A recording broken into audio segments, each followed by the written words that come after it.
Salutations à tous, frères et sœurs, c'est toujours le frère Constant Motati Timbe, toujours dans la continuité des messages et des exhortations par la manifestation de la grâce de Tété Loba, créateur unique et véritable, et par la permission du seul enseignant mandataire à notre époque, notre Mouledi, Zulu Lassan. Nous allons encore aller dans Kalata Mbale, Bibel, le livre de la vérité, la véritable histoire de l'homme noir, la véritable histoire de l'humanité, des patriarches et des matriarches qui étaient tous des noirs. Toi, homme noir, voici le livre, le rouleau puissant pour ta libération spirituelle, astrale, mentale, physique et même intellectuelle. Et toi qui es un homme noir, toi qui as l'amour de la vérité, toi qui recherches la vérité, toi qui veux être greffé à la source, qui t'amènera à la sanctification de tes trois êtres, procure-toi Kalata Mbale. Suis les enseignements du seul enseignant mandataire à notre époque, qui est Zulu Lassan, et tu seras libéré si tu demeures dans la soumission et la mise en pratique de l'enseignement. Donc nous avons la grâce à cet instant de pouvoir encore lire dans Kalata Mbale, dans le livre de Dale, un des apôtres du véritable Christ, qui est Djoki Sabe, et non ce Jésus, cette abomination qui n'a jamais existé, dont la démonstration de l'inexistence, c'est-à-dire de l'usurpation, du plagiat, a déjà été manifestée, grandement manifestée par le seul enseignant mandataire à notre époque, notre Mouledi Zulu Lassan, dont je t'invite encore de regarder, à t'abonner sur sa chaîne YouTube Zulu Lassan, voir les vidéos, il y a beaucoup d'enseignements, et aussi à aller sur Facebook, la page La véritable histoire de l'homme noir, pour pouvoir te procurer et regarder aussi, d'avoir plus de contenu pour la sanctification, pour la libération de ton âme, de ton esprit et de la conscience de ton corps. Donc Dale, un des apôtres de Djoki Sabe, dans son livre qui est L'encouragement, va nous encourager encore une fois ici, en manifestant encore cet appel à vivre saintement, car c'est un appel, c'est-à-dire c'est très important de vivre saintement dans notre quotidien, dans tout ce qu'on va faire, dans toute notre conduite, dans toutes nos manifestations. Nous devons nous assurer qu'elles soient selon le verbe de Loba et saintes, c'est-à-dire pures, purifiées.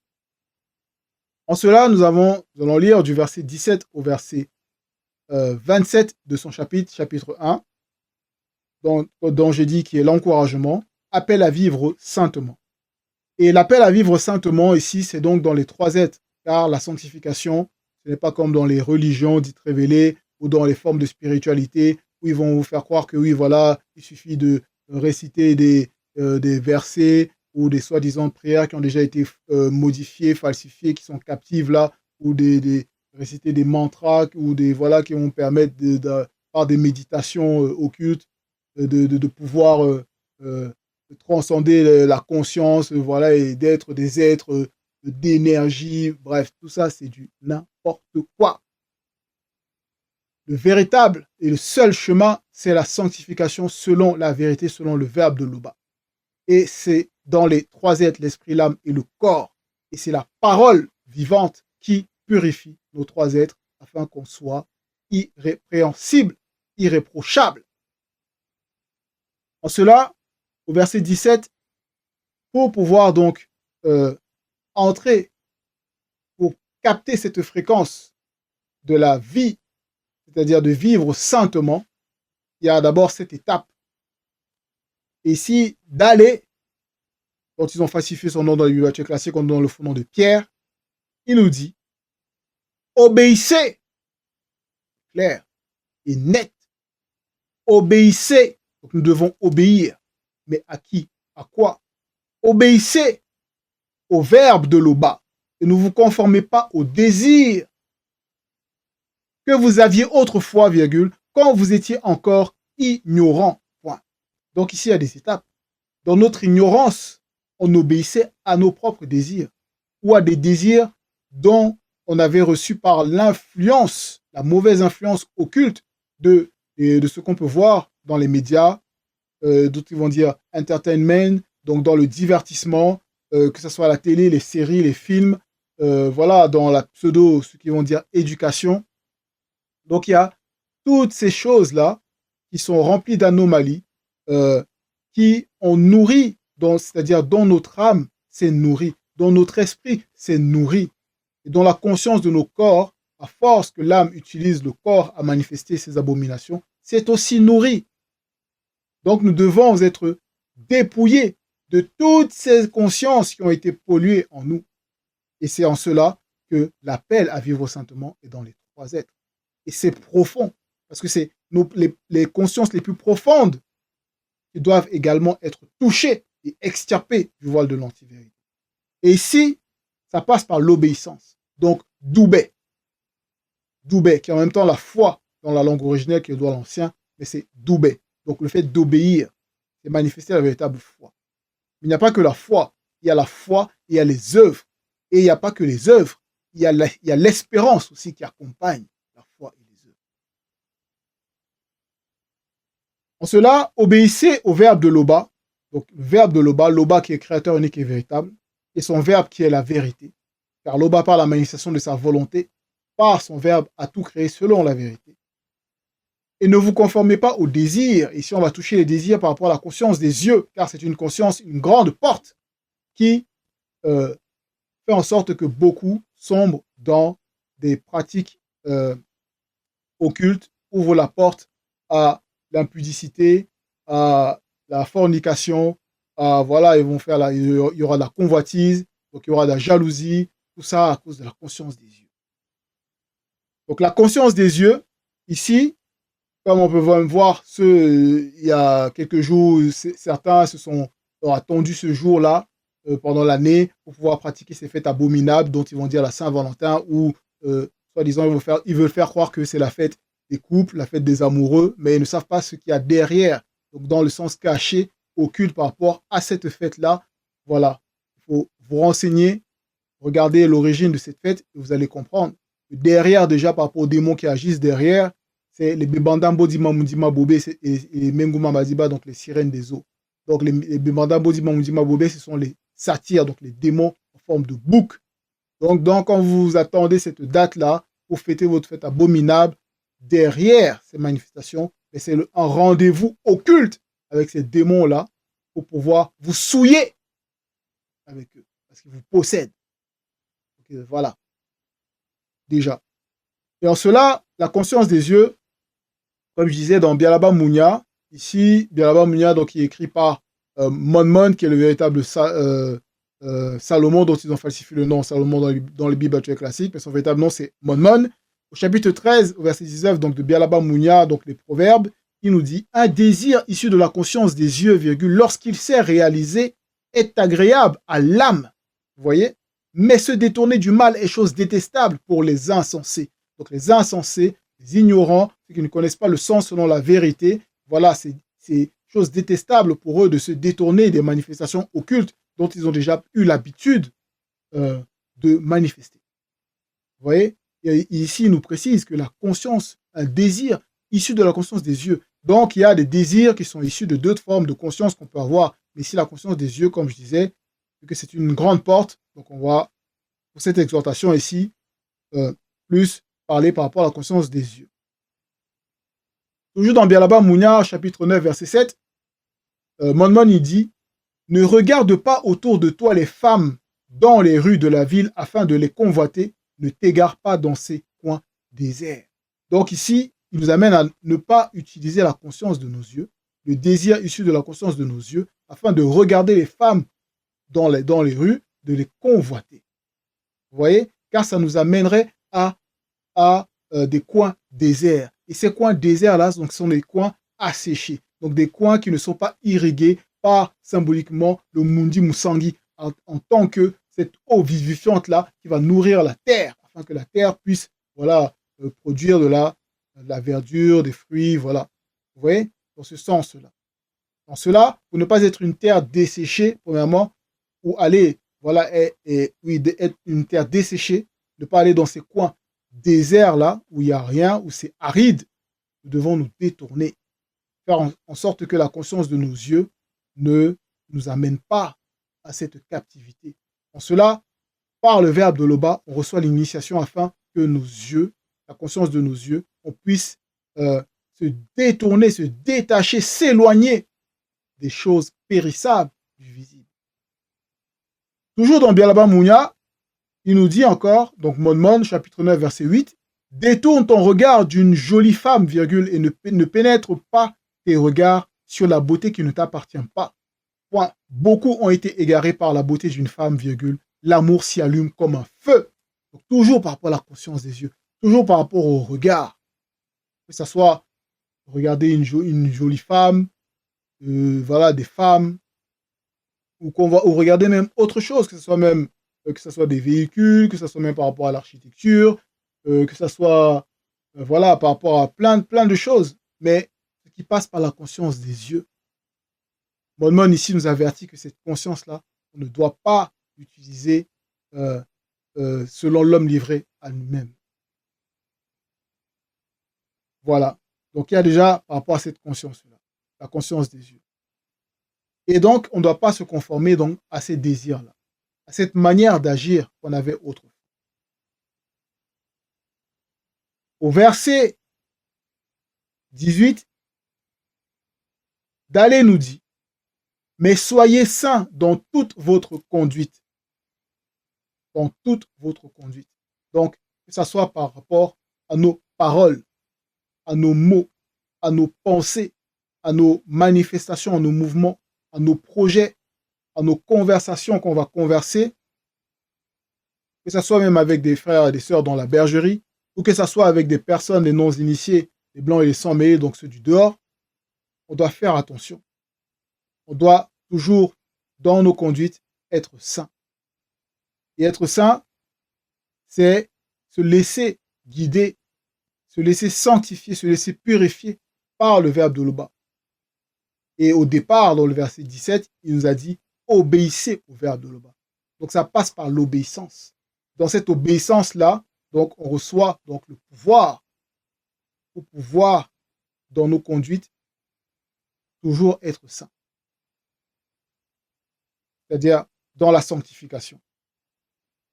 Verset 18, toujours, car Loba, qui par son verbe vous a établi, virgule, c'est-à-dire donc gracier, manifester la grâce, est au-delà de la sainteté. Loba est au-delà de la sainteté. Donc on voit ici déjà que par rapport à la notion, à la conception dans les religions dites révélées, les formes de spiritualité bizarres, ils vont parler toujours de Dieu, de Dieu, de Dieu, car ils sont limités à cette conception-là de Dieu. Et selon eux, leur Dieu est saint. Donc si leur Dieu déjà est saint, sachant que Dieu c'est être suprême, être supérieur, mais il y a la notion d'être, et un être, c'est une créature. Donc on voit que même si cette créature est sainte, mais c'est pas Loba, c'est pas le créateur. Car Loba est au-delà de la notion même de la sainteté, car il manifeste la sainteté par son verbe. Et les entités du grand ordre des choses sont saintes, avec S majuscule. Donc imaginez. Mais on sait que derrière ce Dieu de l'humanité, ce Dieu des religions, des formes de spiritualité, ce sont des démons qui agissent derrière et qui vous égarent. Donc réveillez-vous. En cela, au verset 19, il est dit, en effet, virgule, Moutat est dit, entre parenthèses, l'entité, donc l'entité qui guide et qui intronise les initiés, déclare par Boussi. Boussi, qui est le véritable Moïse dont ils ont falsifié le nom dans les bibliothèques classiques, en donnant le faux nom de Moïse. Son véritable nom, donc, c'est Boussi dans la langue originelle, qui est le droit l'ancien. Boussi qui signifie sorti, car il a extirpé à son époque le peuple noir qui était sous la domination du démon serpent dragon, c'est-à-dire du serpent dragon marin, ce démon-là qui tenait captif le peuple noir à cette époque dans le voile de l'antivérité, donc dans l'influence occulte. Et ici, Boussi, il dit, donc en effet, Moutat dit l'entité déclare par Boussi, soyez saints, virgule, car Tété, votre Loba, est au-delà de la sainteté. Est au-delà de la sainteté. En cela, la créature doit être sainte. C'est l'objectif de la créature, la sanctification, être sainte. Mais Loba est au-delà de la sainteté, car il crée la sainteté. Verset 20, dans vos prières, et ici les prières doivent être des prières conscientes, donc alimentées par le mundi, et non des incantations, comme ils vont faire dans les Bibles, dans les religions, ils vont faire des récitations, ils vont toujours réciter tel type ou telle forme de prière. Il n'y a pas de conscience, c'est-à-dire ce n'est pas conscient, ce n'est pas vivant selon la vérité. Dans leur prière, ils ne vivent pas la prière, c'est-à-dire ils ne s'adressent pas consciemment à Loba, au créateur unique et véritable, parce qu'ils sont dans le voie de l'antivérité. Et ici, Dalé nous dit, dans vos prières, virgule, confiez-vous au verbe de Loba, qui lui, avec L majuscule, donc lui qui, le verbe de Loba, lui aussi juge tous les hommes avec impartialité. Donc le verbe de Loba est au-delà du temps et de l'espace. Le verbe de Loba, c'est toute chose. Loba, par la manifestation de sa volonté, par son verbe, a créé toute chose selon la vérité. Donc, dans son verbe, il y a l'équité, il y a la justice, il y a l'impartialité. Vous voyez? Donc, le verbe de Loba est rempli, et même, voilà, rempli d'équité.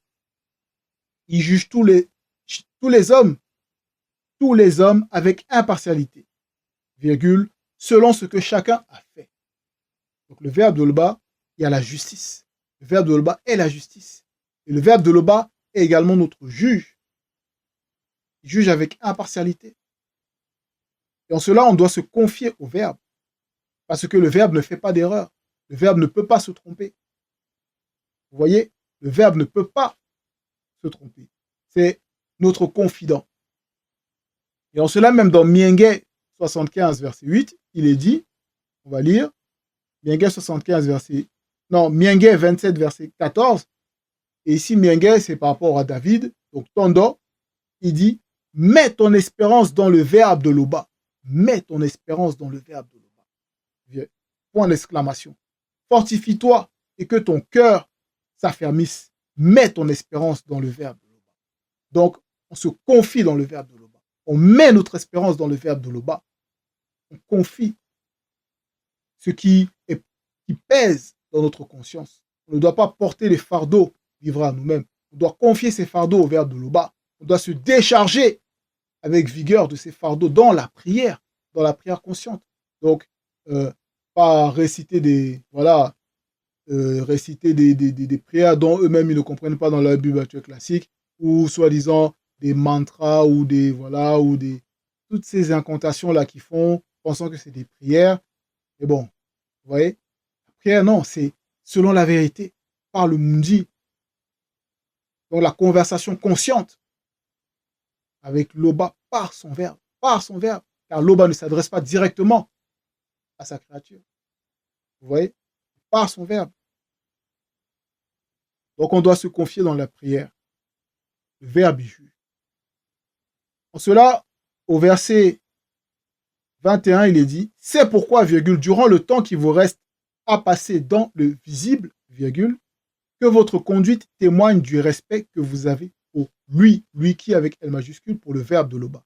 En effet, la conduite, comment est-ce que on va témoigner par notre conduite du respect qu'on a pour lui? C'est en mettant en pratique ses lois et ses recommandations. Car si on ne met pas en pratique ses lois et ses recommandations, on ne peut pas témoigner du respect. C'est de l'hypocrisie. De dire que oui, voilà, tu vas respecter le verbe, mais tu vas écouter une loi et tu vas faire mine d'écouter une autre. Tu vas essayer d'éviter d'écouter une autre ou de la mettre en pratique et tu vas penser et respecter le verbe de Loba. Non. Non, c'est de l'hypocrisie. C'est pourquoi, durant le temps qu'il vous reste, déjà, le temps est limité. Et plus on avance de génération en génération, d'époque en époque, plus le temps ne fait que se raccourcir.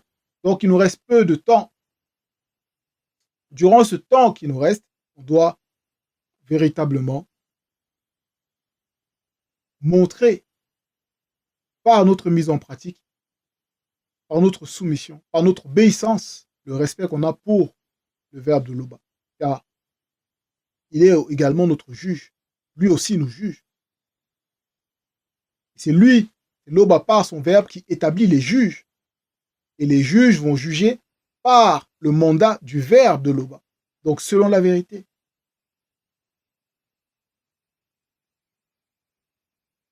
Au verset 22, vous savez en effet à quel prix vous avez été délivrés de la manière de vivre insensée que certains de vos ancêtres vous avaient transmise. Point. Donc, on sait, pour ceux qui ont eu la grâce donc, de changer, de recevoir la parole, de la mettre en pratique, il suffit juste de voir le comportement qu'on a maintenant par rapport au comportement qu'on avait. À quoi est-ce qu'on était lié, attaché à ces traditions abominables? une des plus marquantes et frappantes par rapport même à ce qui trouble notre époque également, c'est la polygamie, on va dire. Donc, tous ceux qui vont naître dans des foyers polygames vont voir voilà, leurs parents avoir plusieurs femmes, forniquer. Voilà, ça va se transmettre de génération en génération. Et pour eux, ils vont prendre ça pour acquis. Et de génération en génération, comme j'ai dit, ben, ça va devenir une tradition que les descendants ils vont vouloir appliquer. Et donc maintenant, si on vient leur dire, ça, là, la polygamie, ce que vous manifestez là, c'est une abomination, ils vont rétorquer que, oh non, mais nos ancêtres, ils pratiquaient la polygamie. Donc, c'est une tradition des Noirs. Il veut faire croire ben, que même si c'est parce que c'est une tradition et qu'il y a des ancêtres qui ont manifesté ça, ils ne cherchent pas à comprendre pourquoi est-ce qu'ils sont tombés dans ce piège-là de la polygamie. Car la polygamie, c'est le contraire de l'unité. La polygamie, c'est une abomination. Car il faut connaître déjà l'origine par rapport à la polygamie. Le premier polygame dans cette réalité, comment était cette personne-là? Comment était cette personne? Il y a une vidéo que notre Mouledi Zoulassan, il a manifestée, afin qu'on puisse avoir plus de connaissances sur l'origine de la polygamie, dont je vous invite à regarder également.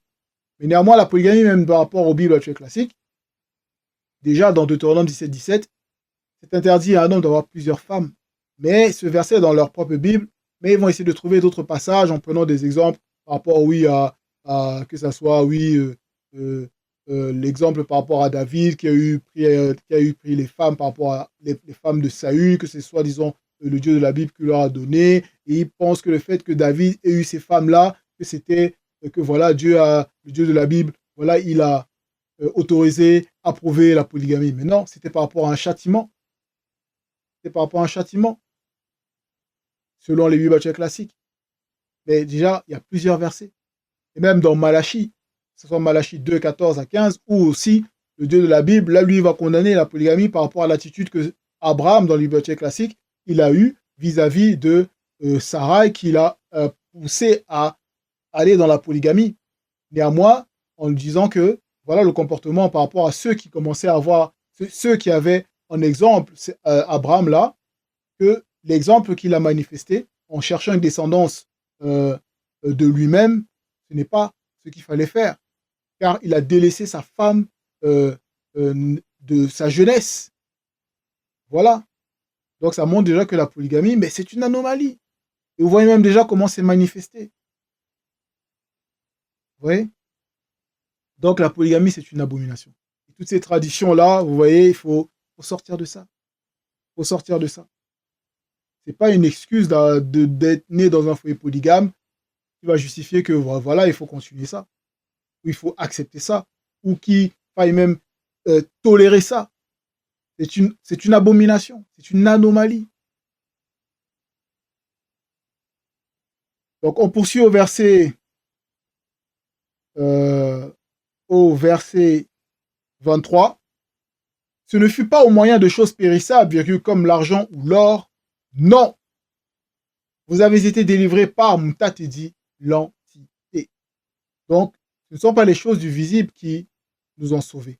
Ce ne sont pas les richesses du visible qui nous ont sauvés, qui ont permis qu'on puisse arriver à la sanctification. C'est-à-dire à marcher selon la vérité. Non, ce n'est pas de nous-mêmes. Parce que les choses du visible ne peuvent pas impacter le plan spirituel.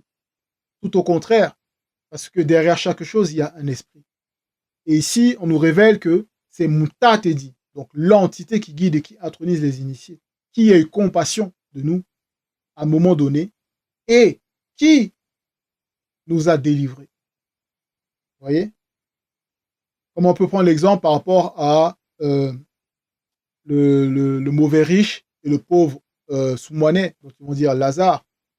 Le mauvais riche, lui, il a vécu sa vie de vanité, donc de riche orgueilleux.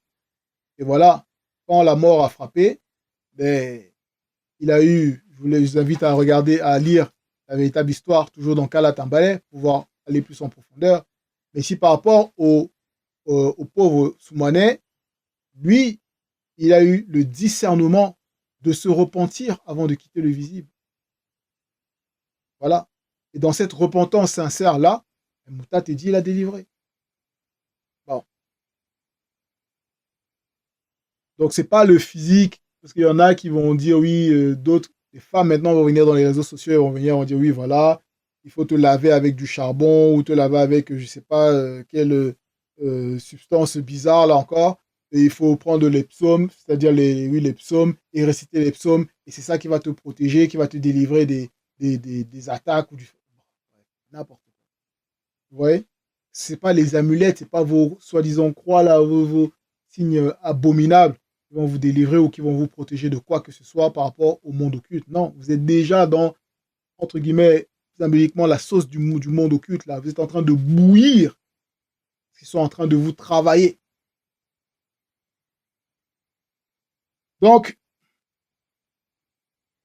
on poursuit au verset 24. L'aube n'avait pas à destiner Djok Isabé, qui est le véritable Christ, comme j'ai dit au départ, avant la création du monde, comme certains corrompus le disent, à savoir que Djok Isabé sauverait tous les hommes par son sang. Vous voyez, il y a beaucoup de personnes qui ont utilisé cette fausse théorie-là, c'est-à-dire cette fausse doctrine, pour commencer à essayer de répandre cette anomalie par rapport à à faire croire que oui, Djok Isabé, c'est par son sang, tous les hommes sont sauvés. Donc ils n'avaient plus besoin de rien faire. Mais non, c'est faux. C'est faux. Car Djok Isabé, il a révélé à Essimo, qui est Nicodème dans l'Écriture classique, il a révélé le processus de comment est-ce que quand les blancs et les sangs mêlés vont l'élever sur le poteau, à partir de ce moment-là, tout non-initié qui accepte, met en pratique ce qu'il a enseigné, donc sa parole, sera sauvé. Et Djok Isabé, il est venu uniquement pour l'homme noir, donc le non-initié. À notre époque, le deuxième continue l'œuvre de Djok Isabé, qui est le véritable Christ, et il permet que les non-noirs, que ce soit les blancs, les sangs mêlés, qui acceptent de se soumettre au verbe de l'Oba, puissent également venir dans Ebassi pour être sauvés. Donc, vous voyez que la théorie, ceux qui vont dire que Djok Isabé sauverait tous les hommes par son sang versé, voilà, ça non, c'est pas ça. C'est pas ça. Pour cela, au verset 25, on poursuit. Vous vous êtes purifiés en obéissant au verbe qui est la vérité, virgule. Et Bibel Kalatambale, c'est la précision. Le verbe est la vérité. Et c'est en obéissant au verbe qu'on s'est purifié. Parce que dans cette obéissance-là, donc, il y a la foi, les œuvres, il y a l'espérance. Oui, donc, ce n'est pas comme dans les religions où ils sont là, ils n'ont même pas de but. Ils courent vers un but qui est vague. Ils ne savent pas ce que c'est que la sanctification. Voilà. Et ils obéissent par crainte de ce qu'on leur invente, que l'enfer existe selon eux, quoique l'enfer n'existe pas, mais pour les garder captifs dans une obéissance par peur. Mais non, ici, c'est l'obéissance selon la vérité. L'obéissance consciente. Vous vous êtes purifiés en obéissant, car l'Oba est l'auteur de la pureté. Donc, en obéissant à son verbe, donc on se purifie par les enseignements. Les enseignements nous purifient. Pour vous, virgule, on poursuit le verset 25, pour vous aimer sincèrement comme des frères et sœurs. Donc, c'est aussi la continuité de la sanctification personnelle. Donc, la purification personnelle, c'est aussi arriver donc à manifester l'amour collectif, c'est-à-dire entre frères et sœurs, donc dans la conscience collective. Vous voyez? Donc, on ne peut pas se dire pur si on n'aime pas un frère ou si on n'aime pas une sœur. Ou si on critique un frère, on critique une sœur, que ce soit son habillement, que ce soit sa coiffure, sa manière de se tenir. Voilà, on voit, on critique, on a des mauvaises pensées. Et après, non, on ne peut pas être pur. On ne peut pas être pur. Point. Aimez-vous donc ardemment les uns les autres, virgule, d'un cœur pur. Vous voyez? D'un cœur pur. Au verset 26, il est dit, en effet, virgule, vous êtes nés de nouveau. Vous êtes nés de nouveau, virgule, non de père mortel, mais grâce à une semence immortelle, semence avec S majuscule et immortel I majuscule, grâce à la parole vivante de l'Oba. Et ici, la parole donc vivante, on va voir ce que c'est par rapport à Koudoumane 25, chapitre 5 à 7, quand on nous dit « Vous êtes nés de nouveau ». Être né de nouveau, c'est quoi? On va voir dans le livre de Koudoumane, chapitre 25, au verset 6 à 7, où John Kisabe, qui est le véritable Christ, qui parlait ici à Essimo.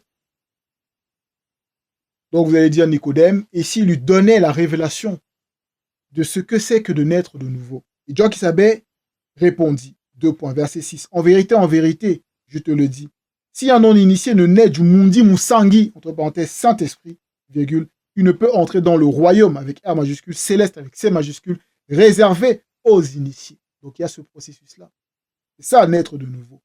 Verset 7, précision, ceux qui sont nés d'un père ou d'une mère appartiennent à la famille des hommes physiques, et ceux connus qui sont nés du mundi musangi, entre parenthèses Saint-Esprit, sont animés. Donc c'est ça, être né de nouveau. C'est être animé par le mundi musangi, entre parenthèses Saint-Esprit. Le fait d'être animé. Donc c'est pas aller de faire des baptêmes d'eau par immersion, ou de faire des, voilà, tout votre charabia là, qui va faire en sorte que vous soyez né de nouveau. Ah non. Non. C'est par le mundi musangi. Et ce n'est pas par une semence corruptible, c'est une semence immortelle, donc incorruptible. Pour cela, déjà, la notion de la réincarnation ici, c'est balayé. La réincarnation n'existe pas.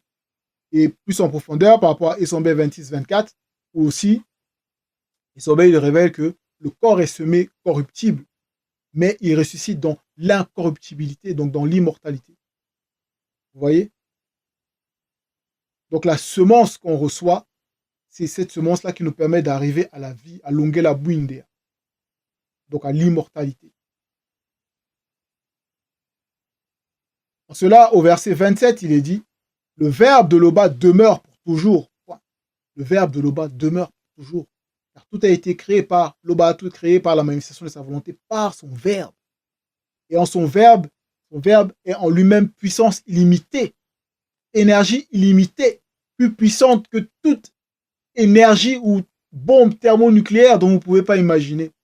Donc le verbe demeure. Le verbe du début à la fin, c'est le même. Il ne change pas, il ne fluctue pas, il ne se contredit pas. Donc il demeure pour toujours. Point. Or, cette parole avec P majuscule est celle de la bonne nouvelle. Bonne nouvelle avec B et N majuscule. Et c'est important, pourquoi? Donc, la bonne nouvelle qui vous a été annoncée. Cette bonne nouvelle-là, c'est la bonne nouvelle qui nous conduit au salut. Cette bonne nouvelle qui nous remplit d'espérance. Cette bonne nouvelle qui nous fortifie, qui nous donne la force. Qui nous réjouit. Qui nous donne du courage dans les moments de difficulté. Afin qu'on puisse toujours demeurer dans cet appel à vivre saintement. Dans cette marche, dans la sanctification. Vous voyez? Donc, c'était le dernier verset pour cette exhortation par la manifestation de la grâce de Tété. Appel à vivre saintement. Et ça passe d'abord, premièrement, par l'obéissance au verbe de Loba. Loba, Tété, créateur unique et véritable, est toujours glorifié. Ainsi soit-il.